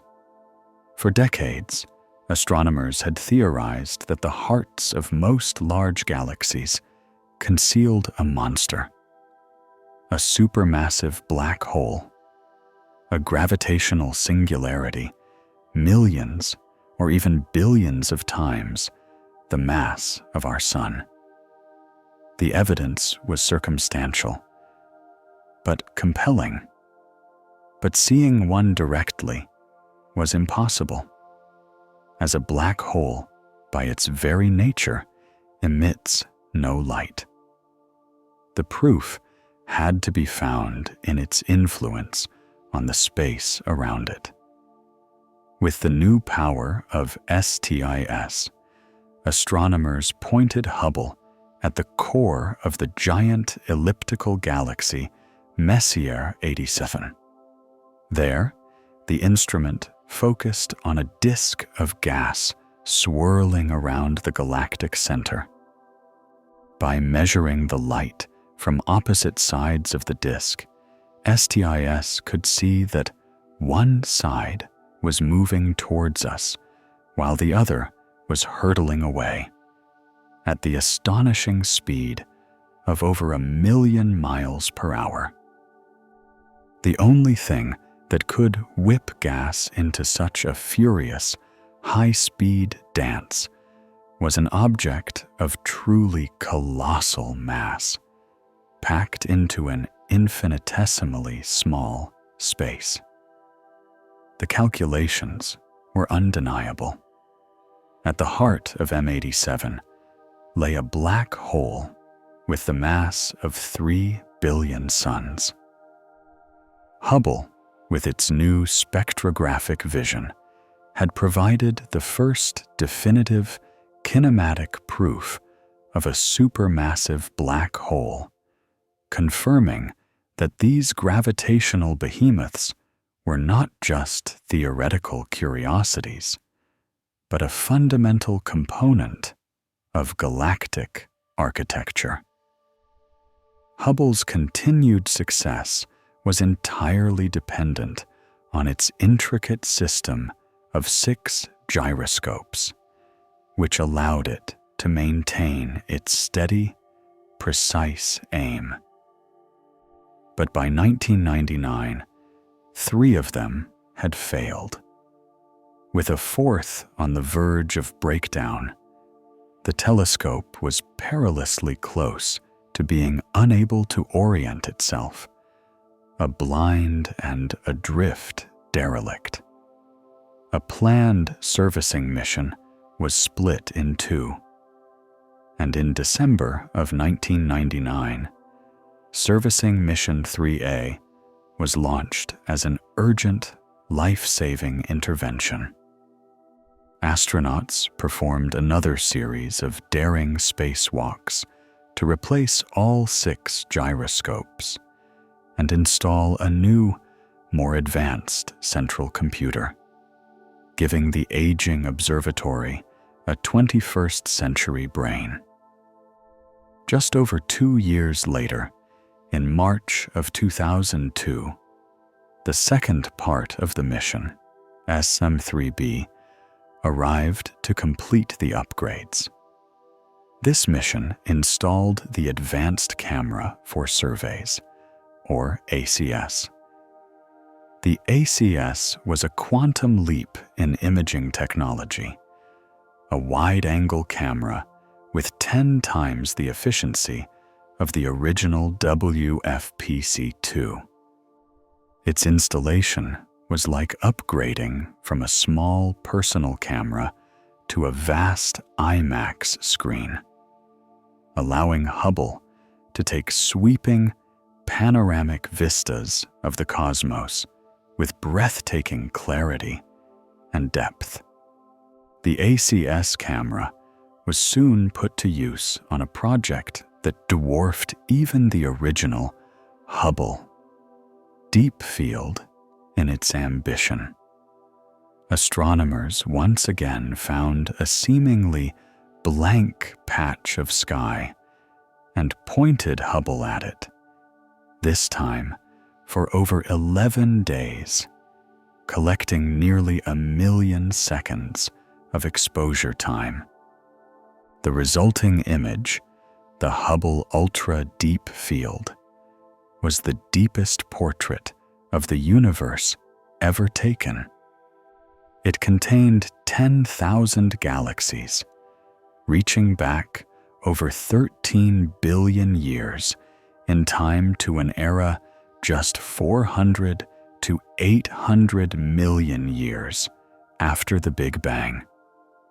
In this single, stunning photograph, astronomers could see the very first toddler galaxies, small, misshapen knots of stars that were the seeds of the great spirals we see today.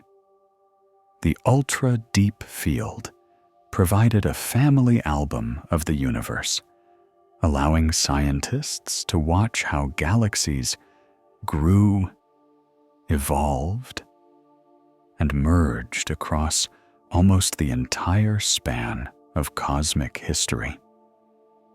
During this same period, Hubble was providing the crucial data for a discovery that would shake the foundations of cosmology and lead to a Nobel Prize. Two competing teams of astronomers were using Hubble to hunt for very distant type Ia supernovae, a specific kind of stellar explosion that always detonates with the same intrinsic brightness. By measuring the apparent faintness of these standard candles, they could precisely calculate their distance, and by measuring their redshift, they could determine how fast they were moving away from us. The goal was to measure how much the expansion of the universe was slowing down due to the gravitational pull of all the matter within it. But that's not what they found. The data from Hubble showed that the most distant supernovae were fainter than they should have been. They were farther away than the models predicted. The only way to explain this was if the expansion of the universe was not slowing down, but speeding up. It was accelerating, being pushed apart by a mysterious, repulsive force that was woven into the very fabric of space itself. They called it dark energy. The discovery was as profound as it was shocking, revealing that the universe was not only stranger than we had imagined, but stranger than we could have imagined. Hubble, the telescope designed to measure the cosmic expansion, had instead uncovered an entirely new and dominant force in the cosmos. Just as Hubble was reaching the zenith of its scientific power, tragedy struck again. On February 1st, 2003, the Space Shuttle Columbia disintegrated upon re-entry, killing all 7 astronauts aboard. The shuttle fleet was grounded, and in the aftermath, the new NASA administrator, Sean O'Keefe, made a difficult and controversial decision. The final, planned servicing mission to Hubble, SM-4, was canceled. The risks of a shuttle flight were now deemed too great to justify a mission to the telescope. The decision was, in effect, a death sentence for Hubble. Without new batteries and new gyroscopes, its systems would inevitably fail within a few years, and the world's greatest scientific instrument would fall silent forever. the public, and scientific outcry was immediate and overwhelming. Hubble had become more than just a telescope. It was a beloved icon, humanity's eye on the cosmos, and the source of images that had inspired a generation. The decision was debated in the halls of Congress and on the front pages of newspapers. When a new administrator, Michael Griffin, took the helm of NASA in 2005, he ordered a reassessment. Acknowledging the immense scientific and cultural value of the telescope, he reversed the decision and reinstated the final servicing mission. It would be a high-stakes finale, the last ever visit to the orbiting icon. In May of 2009, the Space Shuttle Atlantis embarked on Servicing Mission 4, the most complex and ambitious of them all. Over 5 grueling spacewalks, the astronauts installed 2 new flagship instruments, the Wide Field Camera 3, a powerful successor to the ACS, and the Cosmic Origins Spectrograph, the most sensitive ultraviolet spectrograph ever flown. But they went further, undertaking repairs that had never been envisioned. They performed a delicate heart transplant on the ACS camera and a brain surgery on the STIS spectrograph, instruments that had failed in orbit and were never designed to be opened up by an astronaut's gloved hands. It was a mission of unprecedented daring and skill.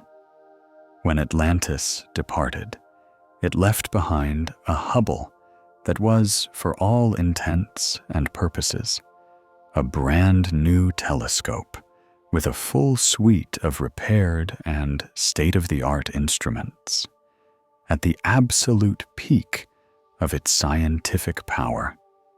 One of the first tasks for this newly revitalized observatory was to study the atmospheres of worlds beyond our solar system. When an exoplanet passes or transits in front of its parent star, a tiny fraction of the starlight filters through the planet's atmosphere. Hubble's new spectrographs could analyze this filtered light, revealing the chemical fingerprints of gases like sodium, potassium, and even water vapor in the air of alien worlds. After decades of dreaming, we were no longer just discovering other planets. We were beginning to explore them. The enduring legacy of Hubble was not just one of discovery, but of resilience and renewal, a testament to the human hands that time and again reached into the void to heal and enhance our eye on the universe. And so, our story of the Hubble Space Telescope comes full circle, returning to the simple, ancient dream that first set it in motion, the desire to see clearly.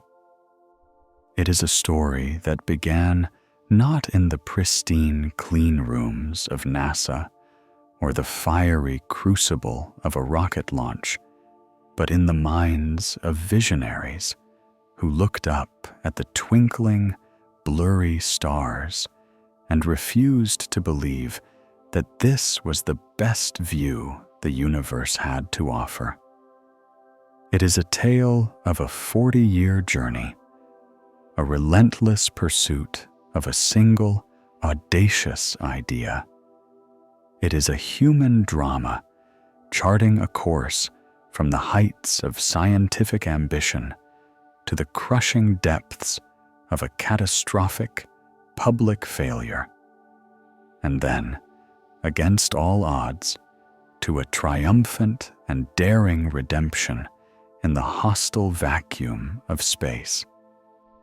It is a testament to the power of perseverance, a lesson that a flaw measured in millimeters can be overcome by a will that spans decades. For more than 3 decades, the Hubble Space Telescope has been our silent, steadfast eye on the cosmos. It has fulfilled every one of its original promises, and then soared impossibly beyond them. It measured the expansion rate of the universe, pinning down its age to a precision that was once unimaginable. It provided the definitive proof for the existence of supermassive black holes, the gravitational monsters that lurk in the hearts of galaxies. It was the key witness in the discovery of dark energy, the mysterious accelerating force that dominates the fate of our universe. But its legacy is written not just in equations and scientific papers, but in the images that have captured the imagination of the world.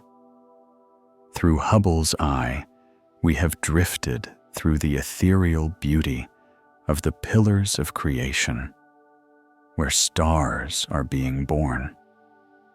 We have gazed into the abyss of the ultra-deep field, a time tunnel to the dawn of the cosmos, finding not an empty void, but a universe overflowing with 100 billion galaxies. We have watched comets collide with planets, seen the auroras on Jupiter, and have even begun to taste the atmospheres of worlds orbiting other suns.